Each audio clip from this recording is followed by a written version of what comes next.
¿no? El tema de visualizar la afectación psicológica de una persona no debería recaer en la evaluación de una persona, sino que esto debería ser un trabajo absolutamente interdisciplinario. Tú hablabas también de casos en los que, por ejemplo, no se trataba de personas neurodivergentes y la prueba psicológica había dado como que sí estaban afectadas por la denuncia que habían hecho y que luego la fiscalía tampoco evaluaba eso correctamente. Entonces, ¿en quién confiamos si es que la fiscalía se basa entonces o no, debe de basarse o no en la prueba psicológica? Definitivamente yo creo que el tema de la justicia finalmente no se basa, y acá es muy importante poner sobre la mesa el tema de la verdad histórica y la verdad judicial.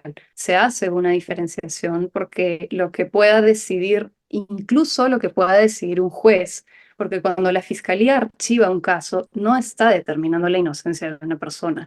Sencillamente lo que está diciendo es que no cuenta con las pruebas suficientes como para iniciar un proceso judicial. Incluso cuando un juez absuelve a una persona, no necesariamente esto pueda determinar indiscutiblemente la inocencia de una persona.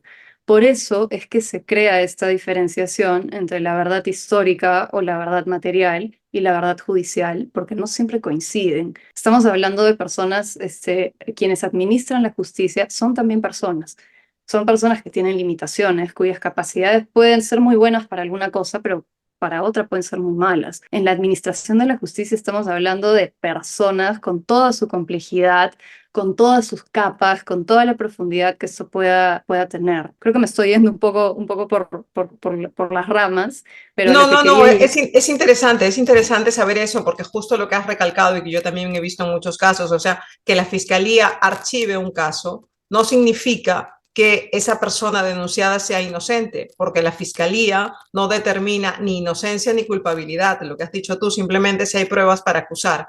Y muchas veces los prejuicios propios de fiscales, de los operadores de justicia, pues hace que se archiven casos porque ella pues fue a bailar, porque ella se fue de vacaciones, porque ella sonrió demasiado, porque esto que sale, que acabamos de decir, que la prueba psicológica sale que no está suficientemente afectada o que no está definitivamente afectada por lo que denuncia.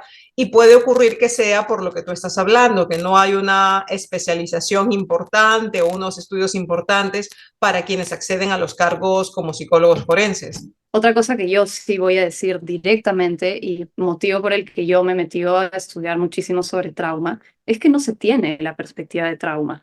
Una vez que yo me metí a estudiar y estoy realizando mucha formación en ese sentido, me he dado cuenta de que la manera en la que entendemos la afectación muchas veces es como muy alejada de la realidad. Las personas podemos tener afectación y sencillamente no manifestarla. Y eso no significa que no tengamos la afectación, pero lamentablemente aplicamos instrumentos que generan esa diferenciación. Y acá entra a tallar también, por ejemplo, lo que tú mencionabas. O sea, si es que una mujer está saliendo a celebrar, o si es que una mujer está teniendo una vida, eso no significa eso significa que no ha tenido ningún tipo de trauma o no ha sufrido ningún tipo de violencia.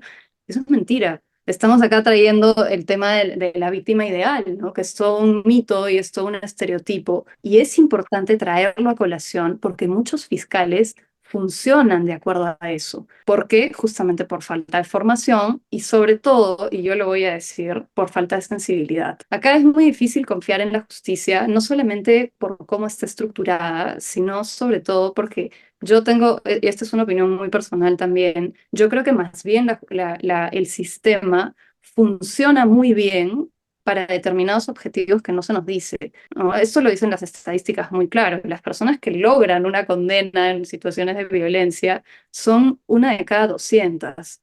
Eso es cuánto, el 0,5% de las personas que denuncian. Sin embargo, si es que nos vamos a las estadísticas de cuántas personas, de cuántos feminicidios hay, de cuántas personas denuncian violencias sexuales, violencias físicas, violencias psicológicas, la diferencia es abismal. Y esa diferencia, esa brecha, está expresando una necesidad que no está siendo atendida. Tú hablas de lo que estás estudiando, de lo que te estás especializando en trauma. ¿Qué hacer entonces? O sea, si los elementos que usa actualmente la psicología forense en nuestro país no son los adecuados, ¿qué hacer para reconocer que a una mujer en verdad tiene trauma, aunque acabe de venir de vacaciones y esté súper bronceada y guapísima o vaya de fiesta o haga lo que le dé la gana con su vida. O sea, ¿cómo entonces los psicólogos pueden, qué es lo que habría que hacer para que el sistema psicológico forense pueda reconocer en verdad si la víctima está afectada o no está afectada? Porque es complicado, ¿no? Es una pregunta bastante compleja, pero creo que la respuesta podría ir precisamente al hecho de no centralizar esta tarea. Visualizar la afectación psicológica de una persona no debería recaer en la evaluación de una persona, sino que eso debería ser un trabajo absolutamente interdisciplinario. Y acá es un poco difícil también decirlo, sobre todo desde el lugar profesional, pero es un trabajo de todas las personas, ¿no? El ejercicio profesional de la psicología, del derecho, de distintas carreras, finalmente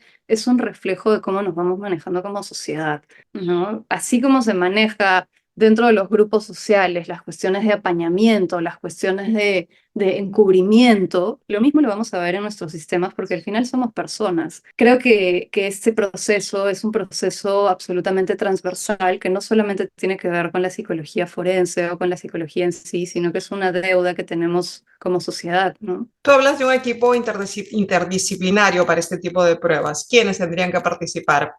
Vamos a ponérselo en fácil, ¿no? Al sistema, porque ya que no encuentra las respuestas después de años y años de mal funcionamiento, vamos a darles un poquito de pistas. O sea, ¿quiénes tendrían que participar en este equipo interdisciplinario, por ejemplo, para detectar la afectación psicológica de una mujer que denuncia abuso sexual o violación? Yo creo que eso ni siquiera es algo que podría estar estandarizado. No, yo creo que depende mucho de la realidad de cada persona que denuncia. Yo me imagino desde psicólogos, psicólogas, abogados, abogadas, desde la antropología, desde la sociología, incluso personas que están dedicadas al trabajo espiritual, o sea, incluso personas que no necesariamente tengan una formación profesional, por así decirlo, pero que tengan la sensibilidad de reconocer este tipo de situaciones. Y esto puede ser el ambiente directo de la persona que está denunciando.